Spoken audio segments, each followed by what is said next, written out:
Do you see it? Yeah. Can I move this? Can I move this? Just move it. Just grab it. You want to try to talk somewhat directly into it, though. Some people like to put it below them and tilt it up. Okay, just let me know if I'm talking into it. Am I talking into it? Hold on. Let me come in there and help you. Okay.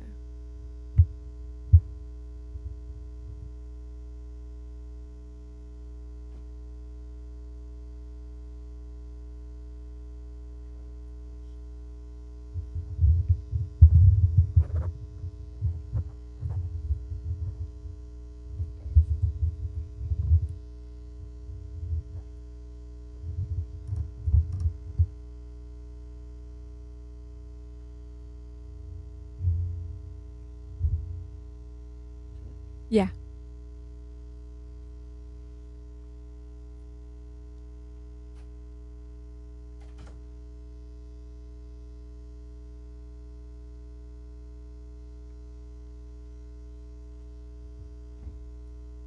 Go. Expectations. It's like you grew up with someone your whole life, have all these memories, all these events in your head of this person being there with you through everything. They went through it all, the happiness and the disappointments of life. When they start turning negative towards you, it feels like your insides start to boil and it gets confusing. Why are they treating me this way? Are my thoughts. What did I do to upset them? Then there is the sickening feeling of knowing you didn't do anything. The real reason is that they have become someone that is different and choose to treat you indifferent. How do you recover from that? Where is the loyalty? How do you trust again if the person that has been with you the longest and should know you the most and should know that their indifference to you is hurting you? How? Is that it for that one? Okay. Just give little pauses between them, but just keep going.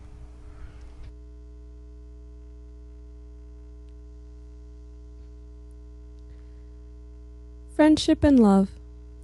I really hate when people mess with my emotions. I'm calm and still by default, I think. In control. When they come along and throw these bullshit lies that they care and they start to become dear to me because I believe them. I truly believe they care about me. And as I try to get close, it always surprises me when they pull back. The guys I have stayed with have been by my side and don't fight my efforts. If you show effort, I will respond. That's why men are persistent. They know it works. They like the chase. He chased. It is the game to test if you're interested and worth the time. He was friendly. I enjoyed his energy. But I think it's the belief of him, yet again I fell for it. The idea that they are good, they are my friends, that they don't want anything more than my friendship and love. Getting to know someone and appreciating the person they truly are and the person they will become. My belief has blinded me more than once.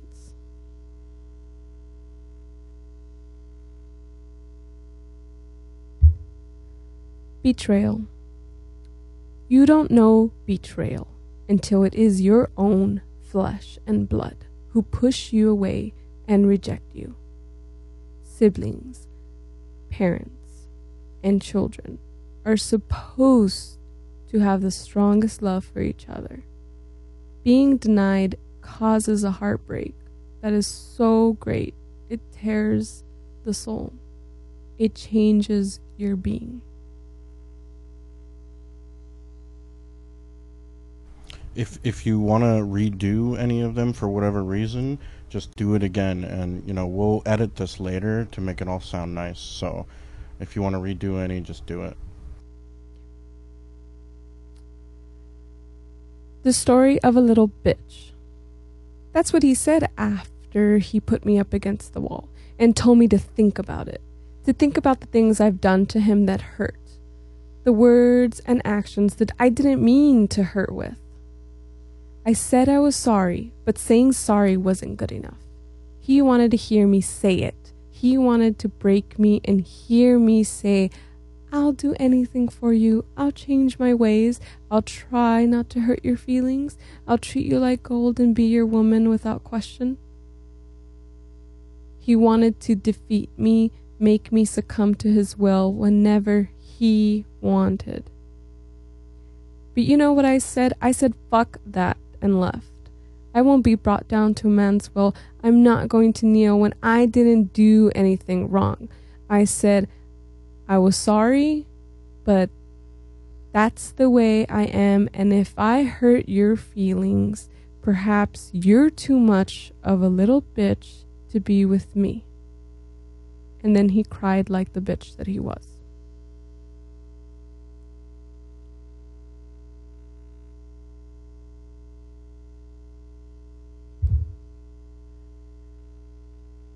Don't do this.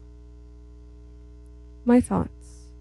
I'm so angry, but I don't say a word, though my mind is exploding with emotion. My fingertips burn. My spirit is in turmoil, and you walk away. My thoughts. Don't do this to me. Why are you doing this? I thought you loved me. Haven't I proved my love to you? Aren't I good enough? And what you're saying to me is shattering me. Tears run down my face. It's breaking me. It feels like a rip in my being. Don't do this. Please. I whisper, and more tears run down my face.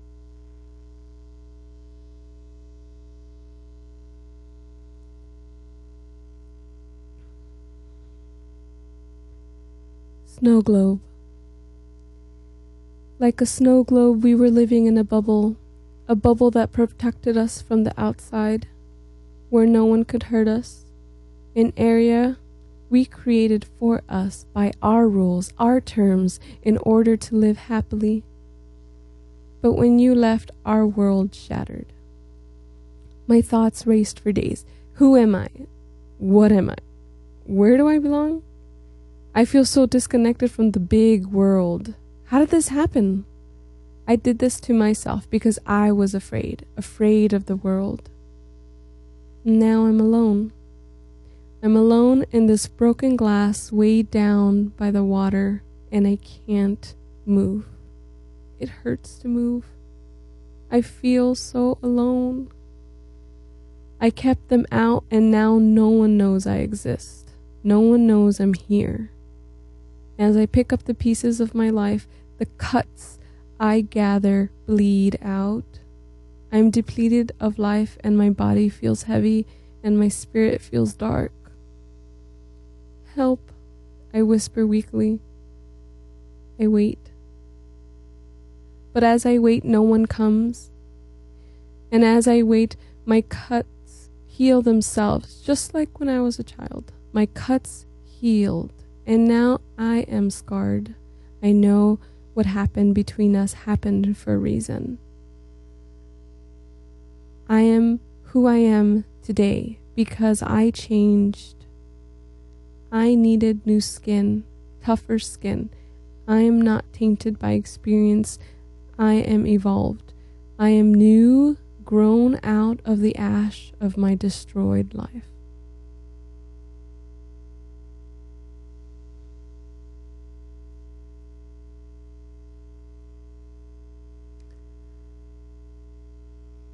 The Sequoia Series.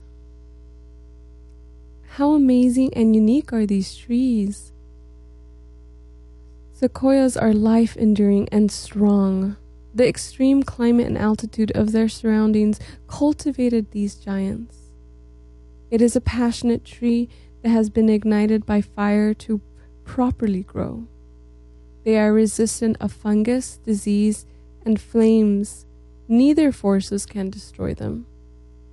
Only when gravity and the mass of their own weight pulls them down, with the sequoia's roots torn out of the soil, do they die of natural causes. Evolution at its finest. These trees live up to 3,200 years old, at a height up to 311 feet tall and 40 feet in diameter. They are the true living giants.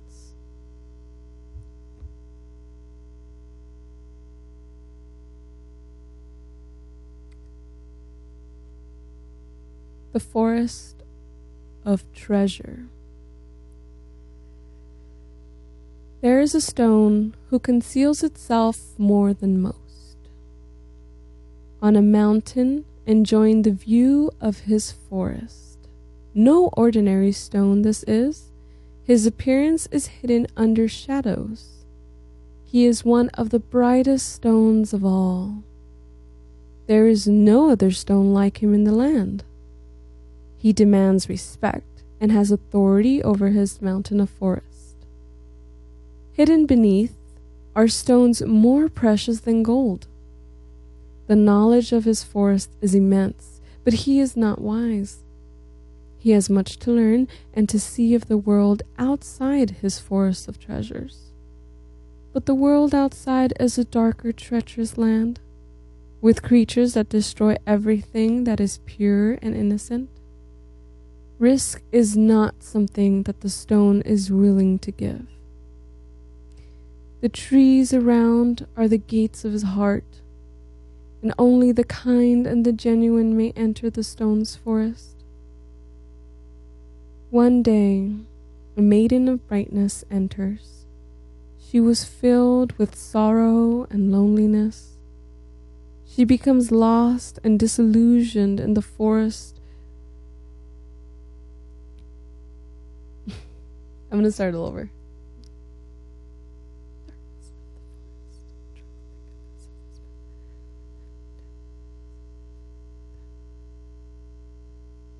Okay. The Forest of Treasure. There is a stone who conceals itself more than most, on a mountain enjoying the view of his forest. No ordinary stone this is. His appearance is hidden under shadows. He is one of the brightest stones of all. There is no other stone like him in the land. He demands respect and has authority over his mountain of forest. Hidden beneath are stones more precious than gold. The knowledge of his forest is immense, but he is not wise. He has much to learn and see of the world outside his forest of treasures. But the world outside is a dark and treacherous land, with creatures that destroy everything that is pure and innocent. Risk is not something the stone is willing to give. The trees around are the gates of his heart. Only the kind and genuine may enter the stone's forest. One day, a maiden of brightness enters. She was filled with sorrow and loneliness. She becomes lost and disillusioned in the darkness of the forest. With trunks thick and massive, they surround her. But the maiden is not afraid. She feels at home and safe with him. Time is spent together as she wanders, and the stone accepts her in his forest. He gives her his sacred entrance only friends and family hold, and she gives him the love he always wanted. But alas, the lovers must part. Grief-stricken, he leaves her in silence and pushes her out into the cold. Stunned and heartbroken, she leaves.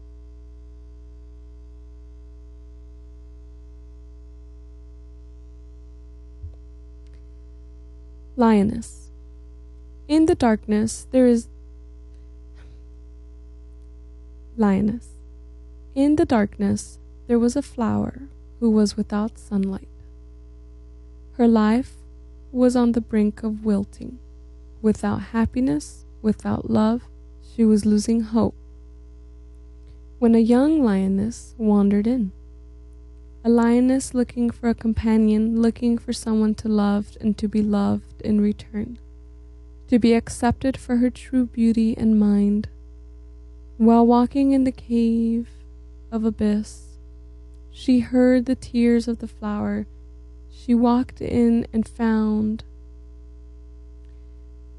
the flower. She gave the gift of compassion, the best gift you can give, because it shows the love you have for another. When the flower received her gift, she began to blossom with the light the lioness brought into her life. A bond of trust was created between them, and they broke the darkness that held them. They helped each other to be better, stronger individuals, and they created a path of light in hope, and together they walked out of the darkness into their new life of friendship, the best form of love.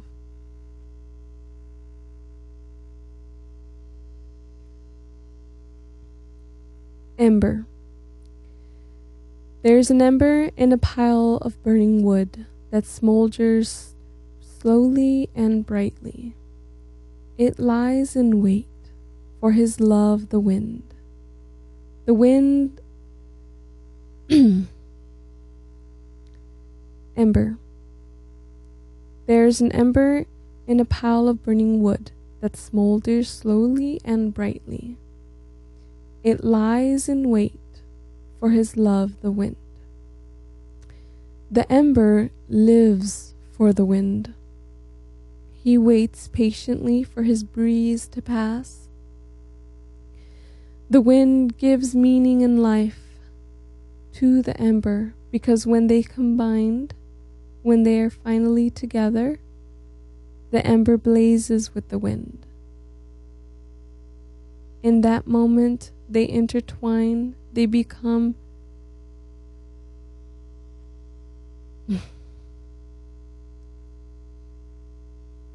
ember.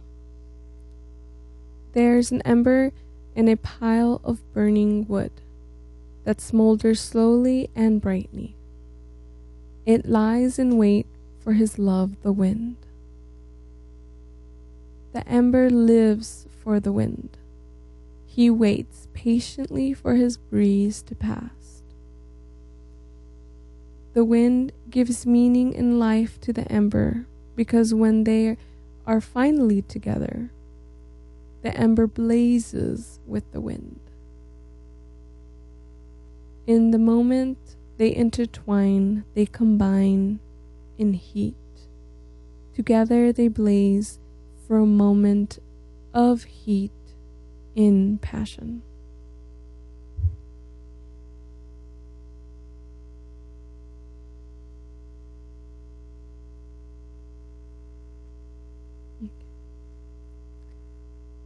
The elements. Water is life. Water is tender. Water is gentle. Water is a slow destruction. Water clears. It purifies the soul. Fire. Fire is energetic. It's passion. Fire is fast. Fire is temperamental. Fire is quick to burn. Fire is rapid destruction. Fire is passion. Fire burns out quickly. Air. Air is free. Air has no limits. Air is always traveling. Air moves. It instigates all the other elements. Air has no bounds. Air has no structure. Earth. Earth is strong. Earth is stable. Earth is slow. Earth is rough. Earth changes slowly and evolves in extreme over long periods of time.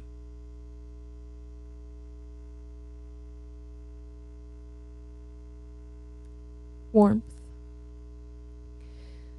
Fire types bring me warmth. Warm up. my tender wounds. Love me passionately. Such a nice sculpted body. I don't like the cold. It's too cold. It hurts me. Don't get too comfortable. Keep it fresh.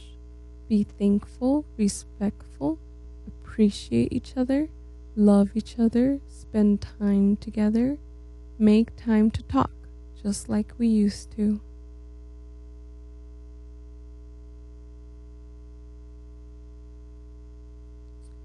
Heart in a cage. There is a heart around.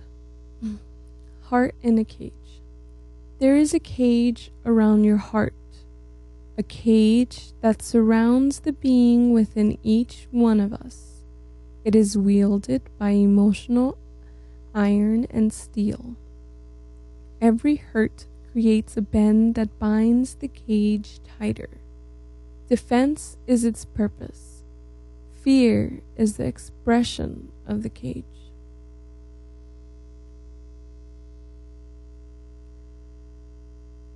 Temptress.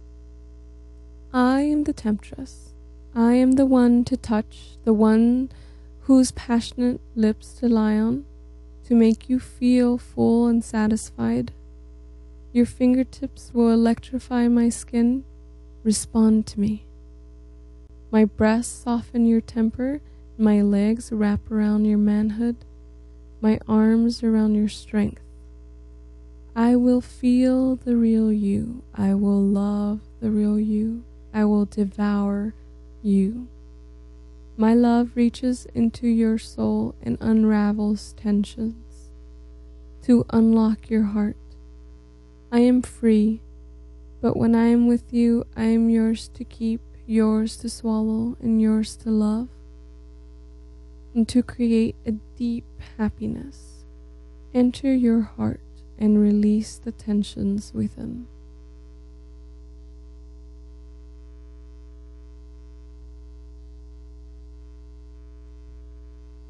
Energy. There is a burning inside me, a feeling of yearning. Fire dwells within our veins. Water carries the chaos through a path. There is a burning inside each one of us, a power to create, to destroy, mold a thought, and release a passion.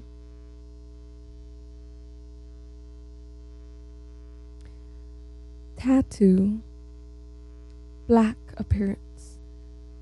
When the heat is not present between us, there is no sense of reason, and love isn't connected. The relationship is materialistic. The bond. Love is the center. Love is respect, understanding, caring, and being appreciated of each other. Fire. There is logic to the irrational feeling of passion. It is a connection of the physical plane, a chemistry between us, together. You need all three to win my heart. The logic of our material world, know the passion of my body, and love my spirit.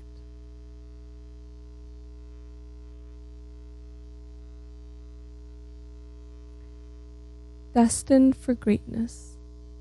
Burn the past but never forget it. The destruction won't be forgotten. Creating the path of the present, a new life grows. History is behind us. Face forward, look forward. New roads to tread. New life begins with green grass under the moon, under the loving moon. Good person. Inside, there is a good person.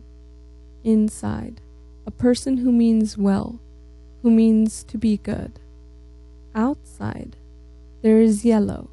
There is happiness, a happy person, smiling, loving things to love and be loved. There is a middle, a controller of the inside covered by the outside, a sealer of the pain kept inside me, of the sadness that is scarred within, a container holding my entire being together.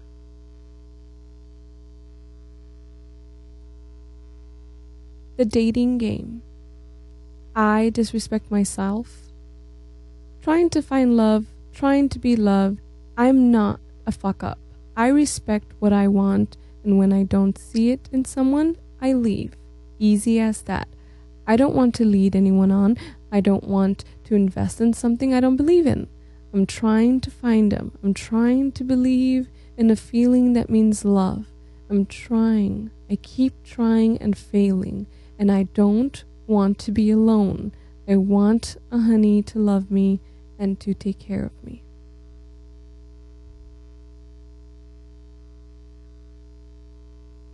Trust me. It's so cold.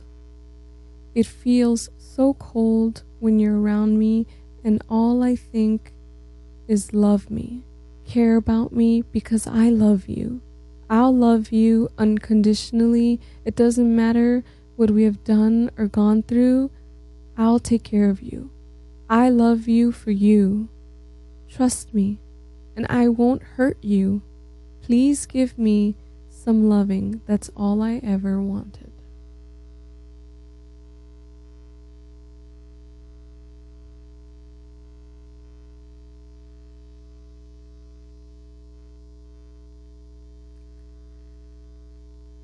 I would rather read. I would rather read the ink on the pages of my books, live in fantasy, in the realm where people love each other and parents love a daughter, respect each other, where no one lives. I only do in my head, where no one can hurt me, where the lies aren't unseen, where truth is apparent and a friend is a friend, family is family, and they are not your foes in shadows. Suicide. I had a friend once whose voice was strong and touch was kind. His life was a long, lonely walk in a forest of shadows. People were but mere shadows in his living darkness, though all he had to do was touch a shadow, to reach out to someone, a lover, a friend, to live in company instead of the abyss. He chose not to, and now his spirit lives among the shadows, where the joy and sorrow of life do not touch him.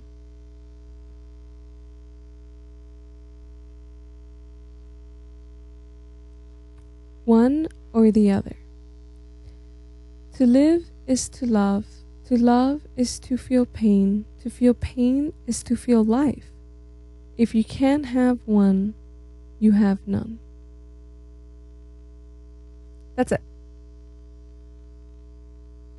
That's everything? Yeah. Oh, you weren't going to read anything you wrote? What do you mean? Oh, I thought you had stuff that wasn't on your website that you wanted to read. No. Okay. Do you want to talk a little bit? What?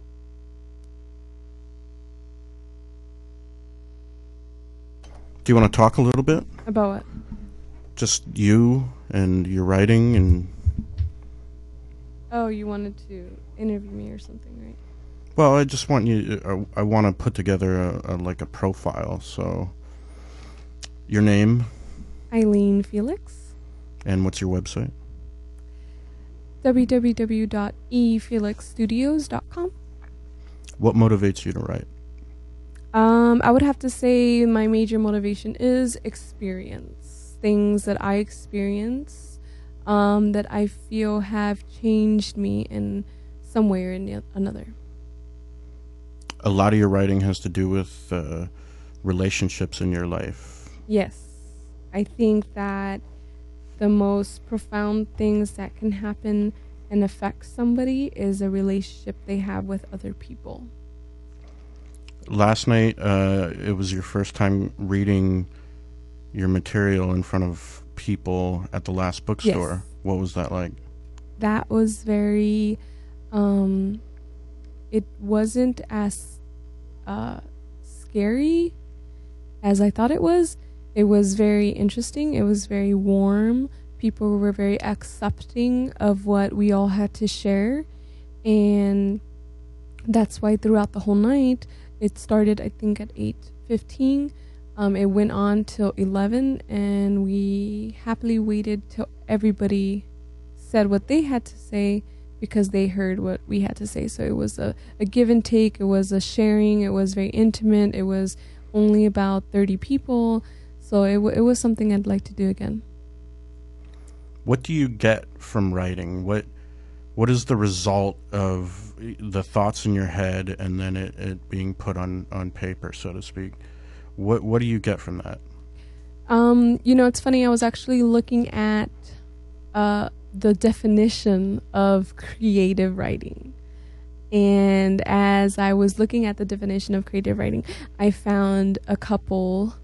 And one of the things that struck me was the fact that it said writing to make yourself feel better. And for me personally, I do that, but I also do it so that I can logically see how I feel. And a lot of people think when you go through life feeling or going by your gut or going by what feels right to you, that's stupid, that's illogical. But in a lot of ways, I feel that how you feel is very logical. And when you write it down, you can say to yourself and say to somebody else, this is what happened, this is why it hurt me, this is why I feel this way. So you're saying that there's logic to your reaction to the outside world and the interactions you have with people, but by putting it on paper, it allows you to somewhat organize that whole experience. Yes, because people get so frustrated, they get so heated up, they get so I'm pissed and I want to break something and I want to kill somebody, and you just, why are you feeling this way? Why are you so heated up? What's wrong with you? Why are people look at that and they say you're crazy. Why are you letting out so much emotion? When in fact there's a lot of logic to it. You feel upset because your morals or your past has been brought up, or you feel wronged. That's why you're upset, because you feel wronged and you don't feel acknowledged. And I feel that, instead of me trying to go out there and be angry and be upset and be a total bitch about it, because I can if I wanted to, I'd rather write it down, figure out why I'm upset. If I see why I'm upset, I can validate it to myself and say, this is why I'm upset. This is what happened. I'm not crazy. I feel like a lot of the things that you write reflect situations you've been in where people haven't given you the credit that you deserve for certain things that you do, or how you act, or how you look at the world.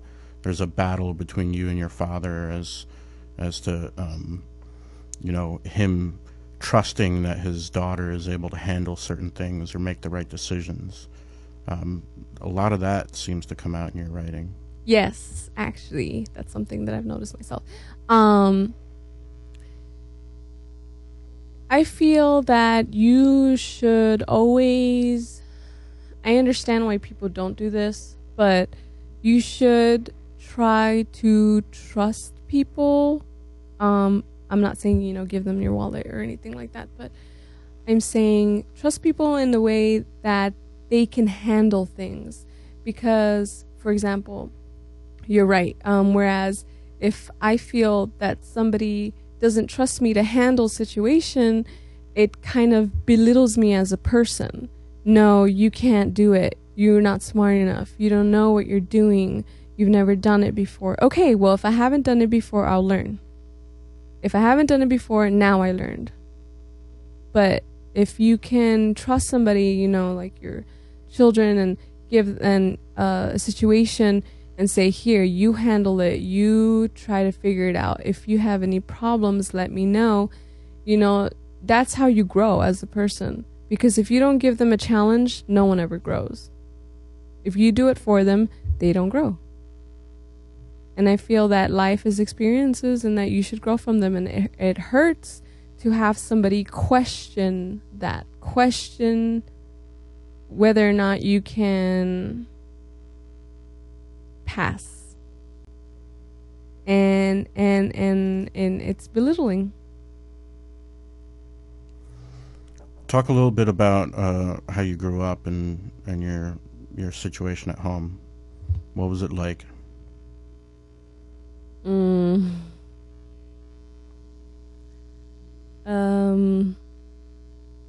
When?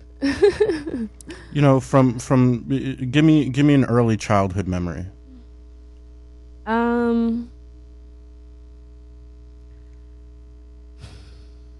Something with your mother, your father, you know, maybe when everyone was in the same house at some point, and then, you know, things started to change. I would have to say one of the memories that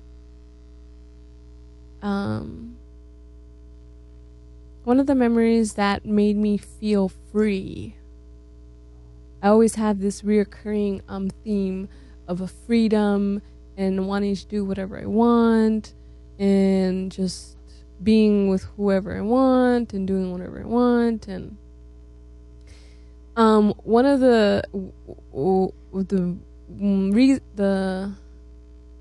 most memories I have of that freedom, that feeling of being free, is we would go to school, get up, go to school around, you know, elementary years. And this was every day of my life until probably from 5 to like 9. Every day we would come home.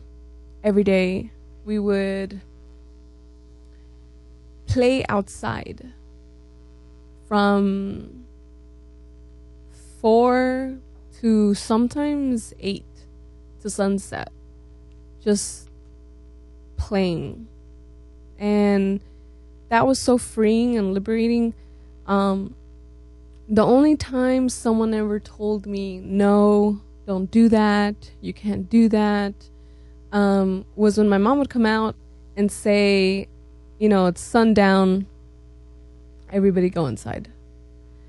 And I feel like that was very freeing because trusting, because she trusted us not to go far from the house. We had rules, we had boundaries, you know, you can't, we actually couldn't go past our own apartment complex. And every now and then the ball would go over the wall, and we would have to climb over the wall or get out of our boundaries to get the ball.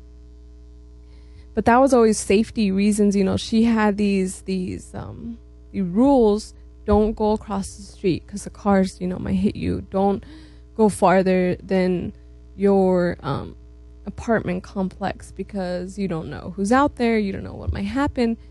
And although that we stayed in this contained area, it was very trusting of her to just let us be outside, let us play with our friends.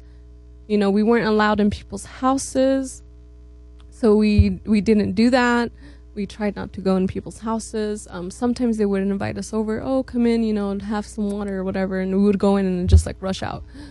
But that in itself was very freeing. It had boundaries, but it was a very freeing, trusting thing for me. So that is a reoccurring feeling, like this is how it should be. I'm doing whatever I want to do.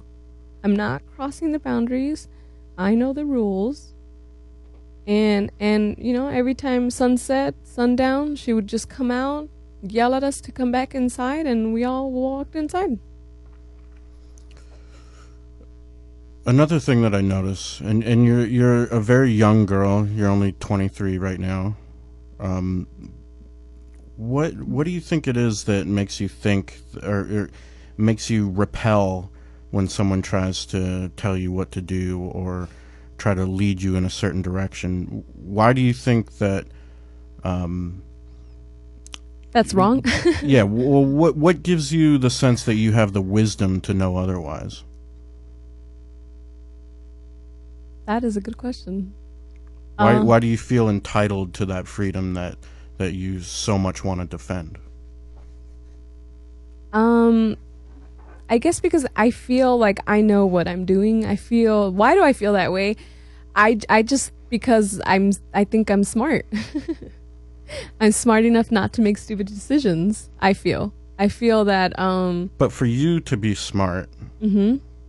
and go against someone's advice or the direction that they're trying to give you, you have to also feel that you're smarter than that person giving you that advice.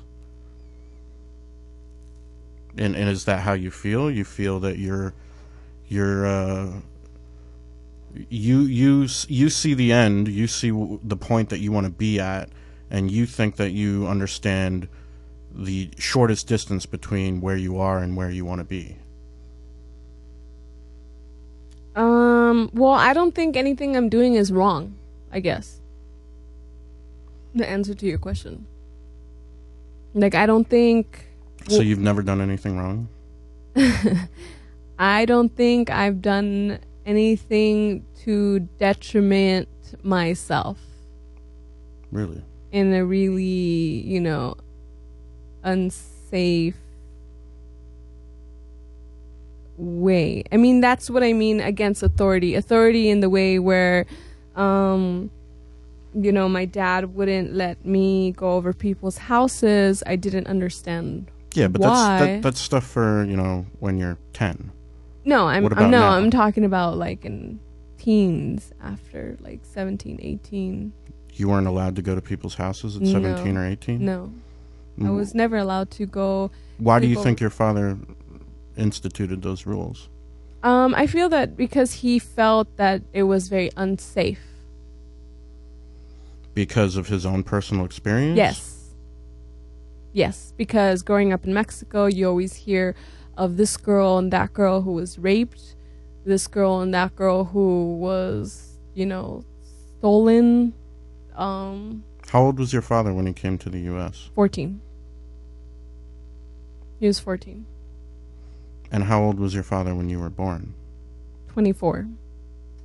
So he was in the country for 10 years? Yes, he was in the country for 10 years. But his, you know, it's, you know, Mexico, it's a very, I would like to say liberal kind of country, because you don't have the fear of repercussions as much as you do here in the U.S. Whereas it would be so easy to call 911, to have someone defend you, to have someone to press charges against somebody else. And in Mexico, it wasn't like that, really. It's not like that, you know.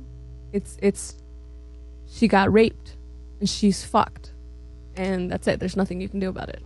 So your fearlessness and your sense that you're not doing anything wrong or nothing bad's going to happen to you is based on the fact that nothing's happened so far. I guess so. What's your earliest childhood memory of your father, specifically?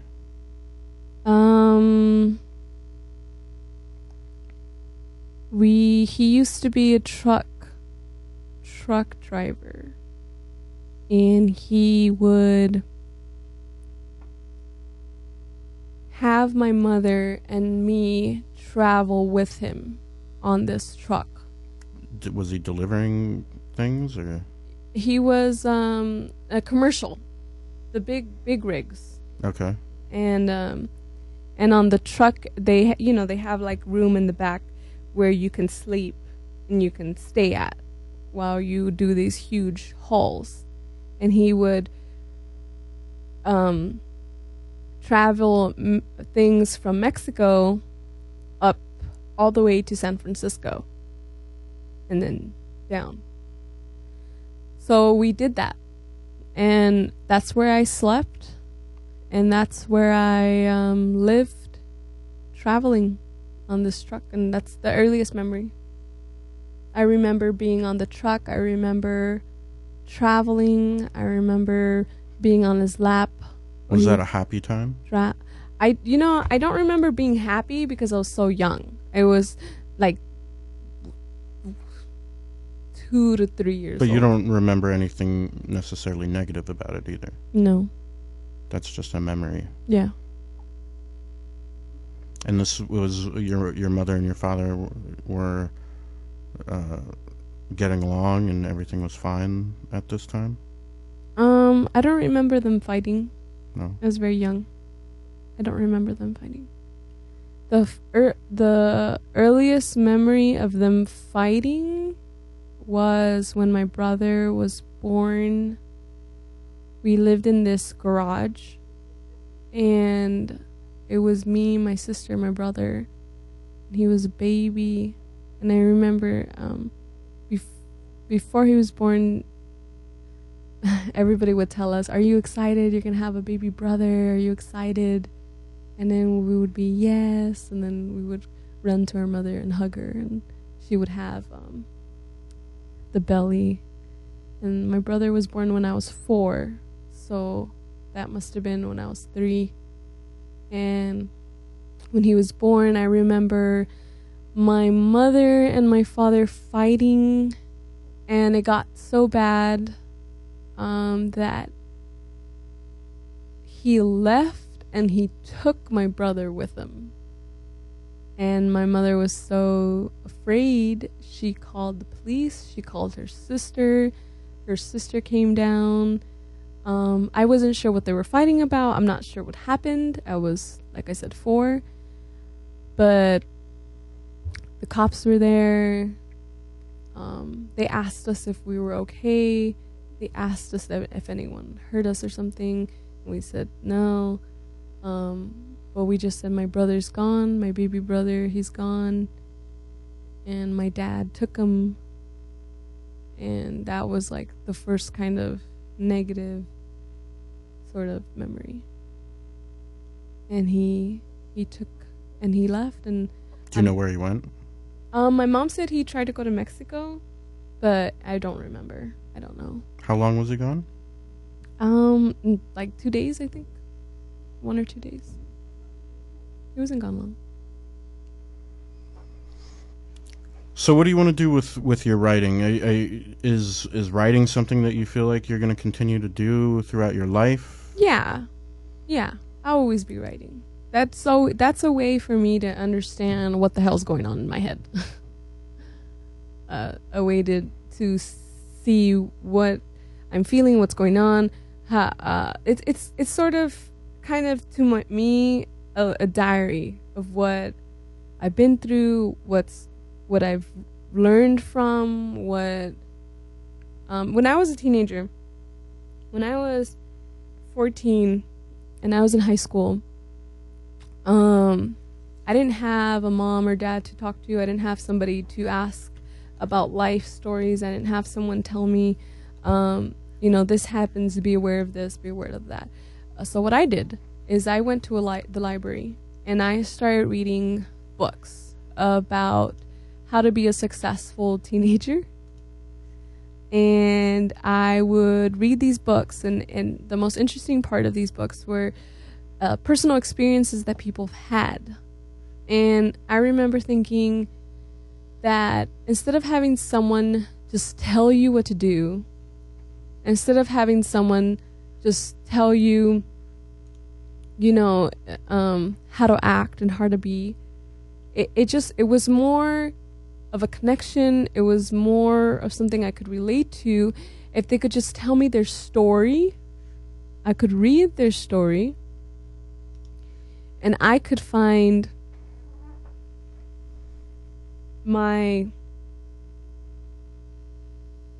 their lessons of what they went through, and I could learn from that. So in a way, that's what I do when I'm writing.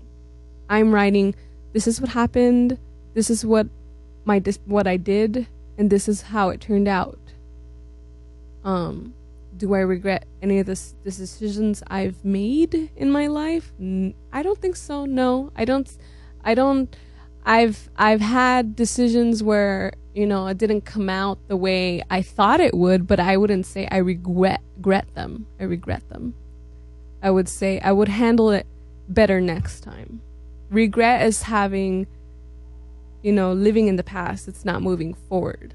And I think that if you write down what happened, you write down, you can move forward from just being in the same place, and you can grow from that. And that's what I do. I hope that somebody can read what I wrote, connect to it, learn something that can help them, and then grow from it. So your goal right now, I believe, is to put together a book, do enough writing to put something together. Do you have any kind of time frame or something when people should be able to find your book available? I want to get it done. I'm going to give myself a really, really long time. I want to get it done as soon as possible, but I want to get it done before the end of this year. And I want to give myself more time only because I write better when I'm in the moment, in the memory. And you can't always grab that. Well, I can't always grab that when I want. I have to sort of wait. Something happens, reminds me of the memory. I write it down. I'm talking to somebody that reminds me of a memory. I write it down. And so I can, it reminds me so that I can bring it up, think about it, and then write it out, get it over with. I feel like it's a way to myself. Oh yes, this is what happened. This is what happened. This is what happened. So although it is a jigsaw puzzle, and I'm creating one piece, create different memories, when I bring it all together, it'll finally be. So 6 to 12 months, maybe. Yeah. You hope to have something. Available. Yeah. People are probably going to get to know you from the open mics over at the Last Bookstore. It sounds like you plan on doing that more and more. So if anyone wants to check out Eileen Felix, check out the Last Bookstore open mics on Mondays at 8 p.m. The Last Bookstore is on 5th and Spring Street in downtown Los Angeles. And one more time, what's your website? efelixstudios.com. Thanks, Eileen. Thank you. I strongly second that one. Yeah. But I'm showing the video. I'll be like, look. It's in the air, exactly. Like, were you high? We shouted you out, yeah. It's all about the vibe.